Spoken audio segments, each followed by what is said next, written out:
Primeira Epístola de Paulo à Igreja de Coríntios, capítulo 11.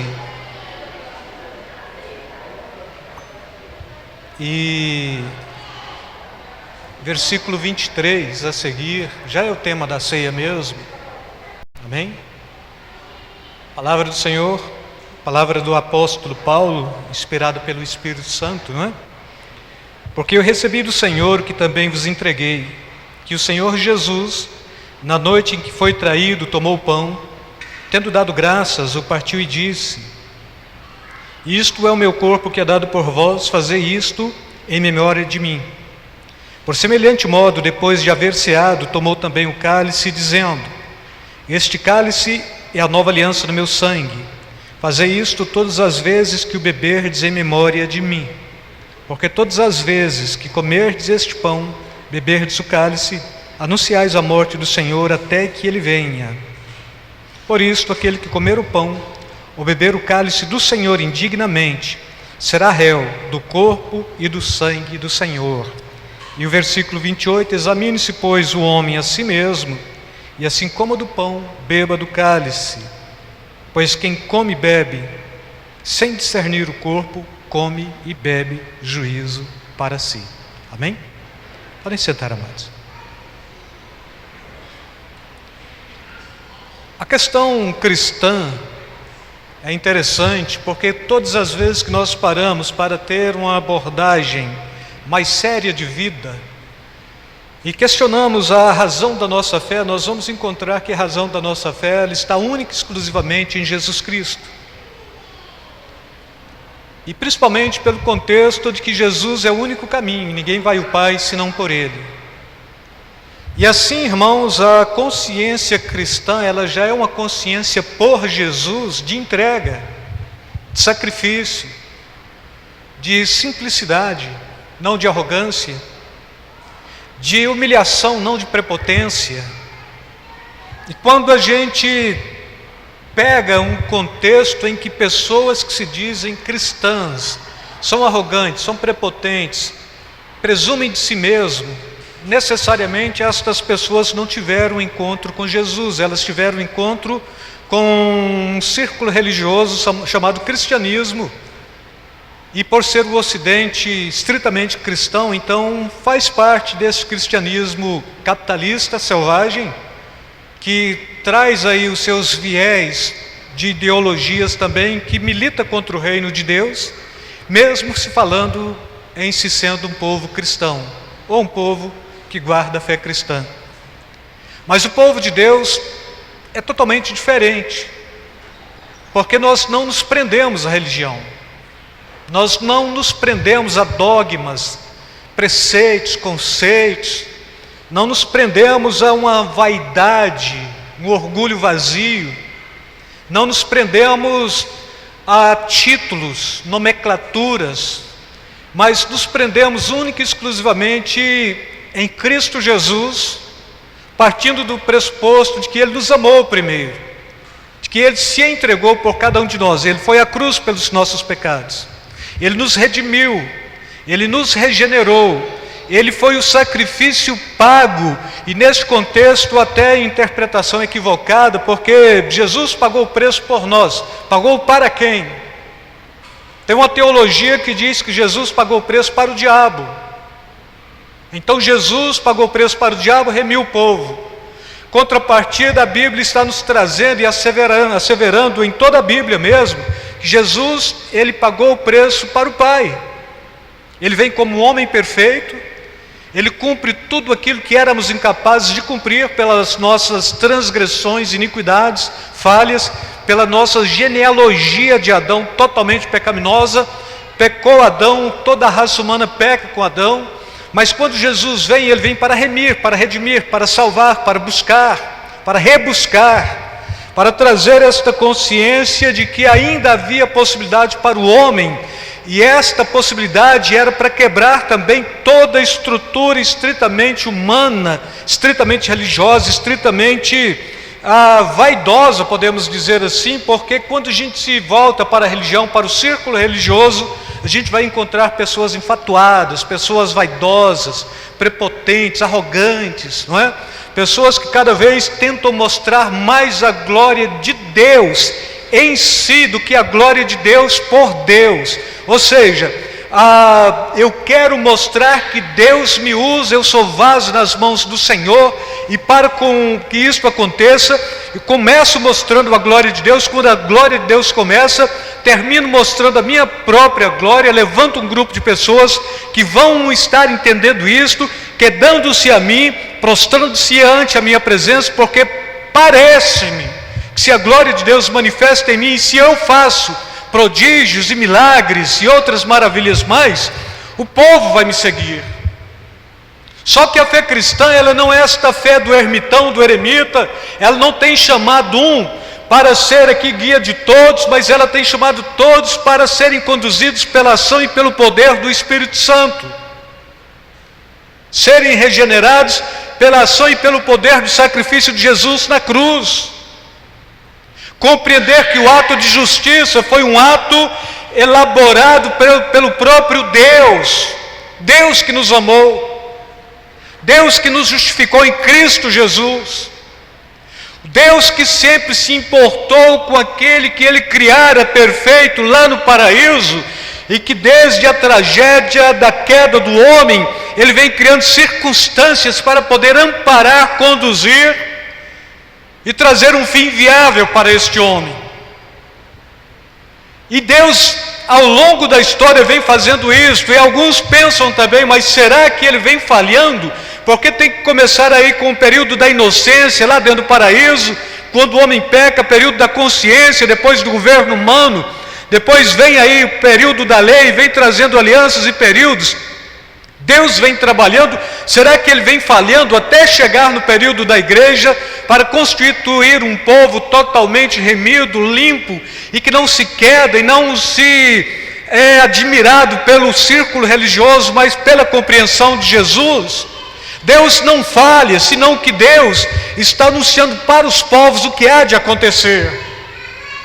E pelo simples fato de sermos este povo de Deus, esta igreja, estes que pela fé têm consciência, estes que pela fé mudaram de postura, de conduta, estes que pela fé tiveram agora a possibilidade de ser conduzido pelo Espírito Santo, filhos de Deus por adoção, mas filhos de Deus também por questão genealógica, porque o Espírito de Deus habita em nós, então algo de Deus habita no coração do homem. Então esta questão de sermos filhos de Deus é muito mais relevante.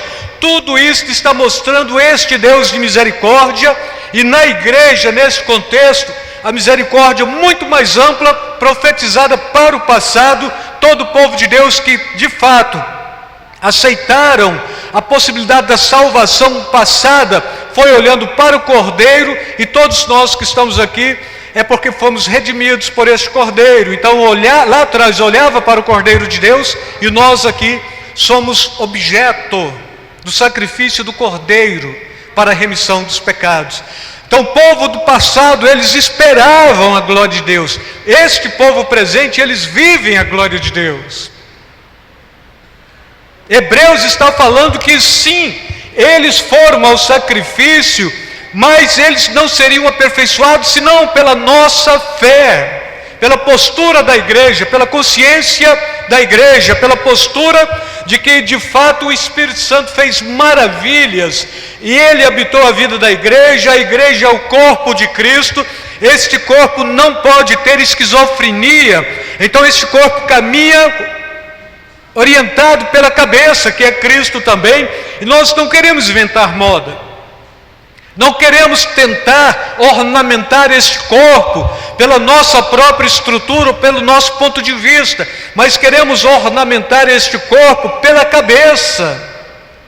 E o cabeça, que é Cristo, está falando como deve ser: santo, puro, remido, santificado, nesse contexto do santo, do sacrifício, mas da santificação, do processo do homem que caminha nesse processo em Cristo Jesus de ser santo, porquanto escrito está, sede santo, porque eu, Senhor seu Deus, sou santo, compreendendo, Ele me santificou. Agora o processo é contínuo, então eu tenho que ter uma consciência voltada, tenho que ter uma mente convertida, tenho que ter uma postura razoável, regenerado.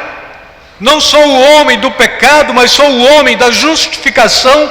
Não somos homens do pecado, mas homens da justificação.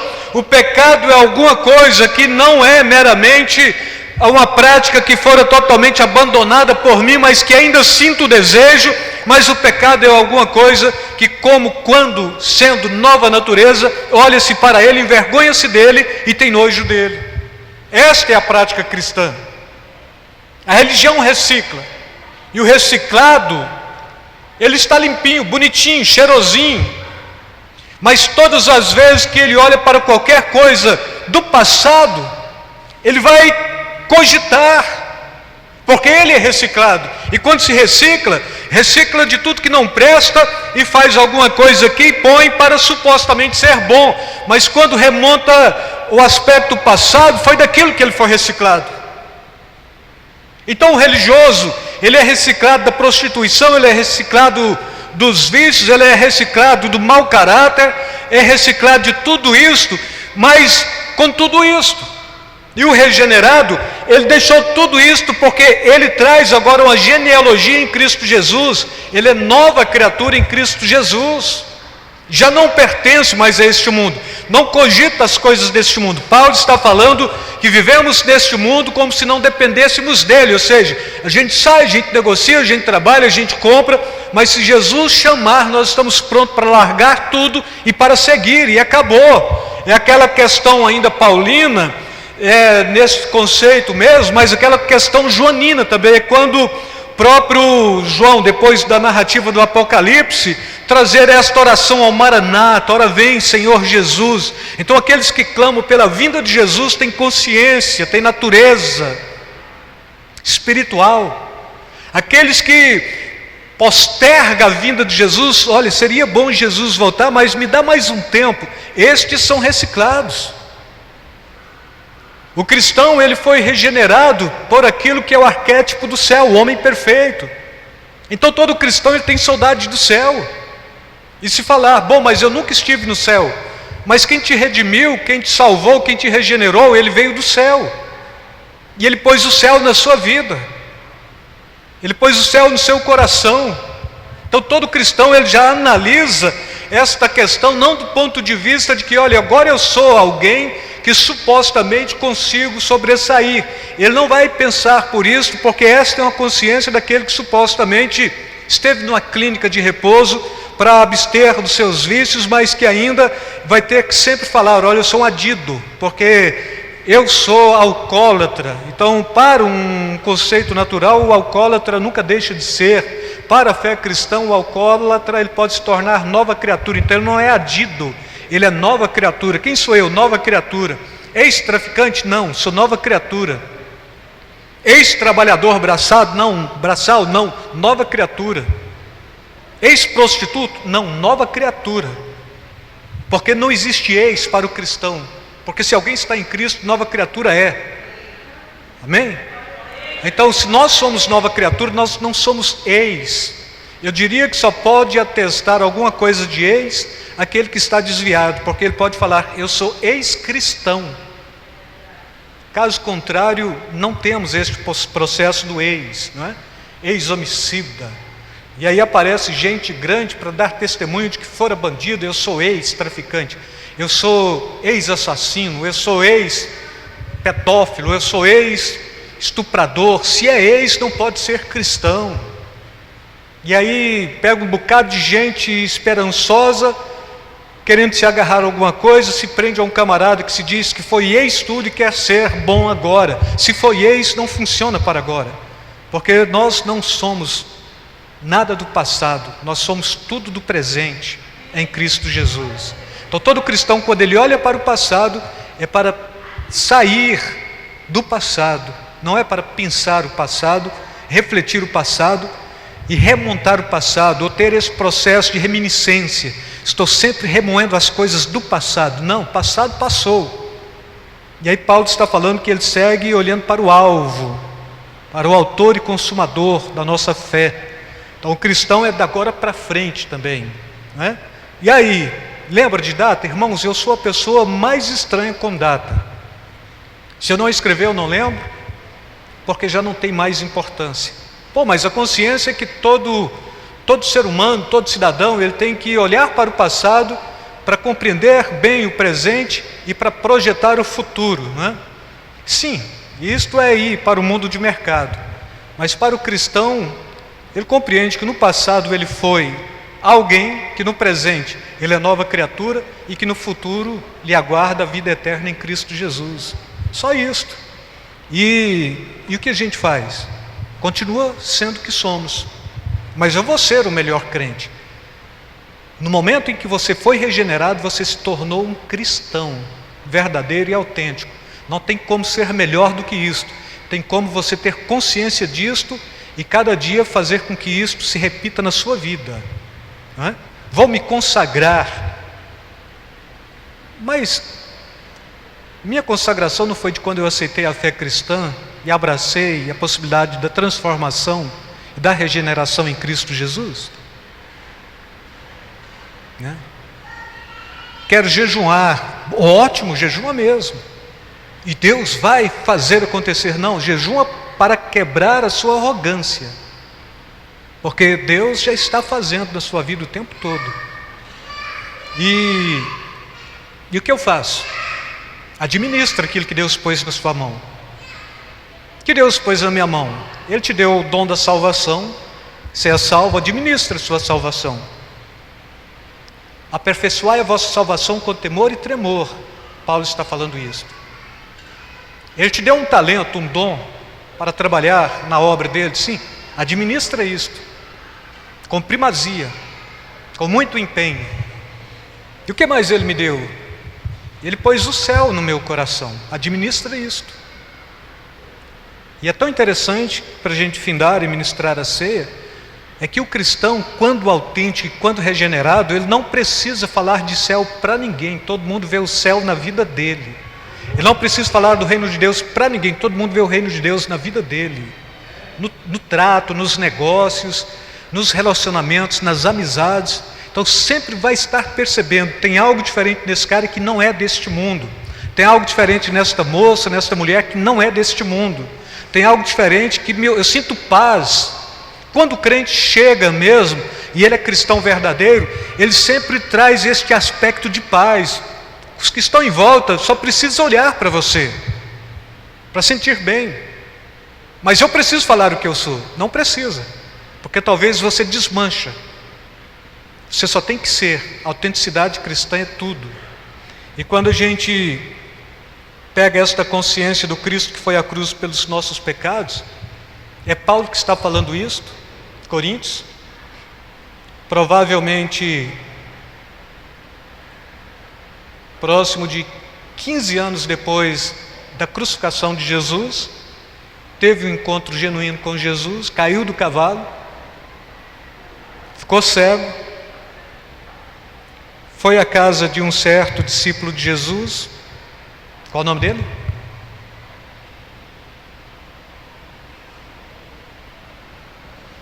Ninguém lembra? Orou por ele, as escamas caíram dos olhos. Ananias?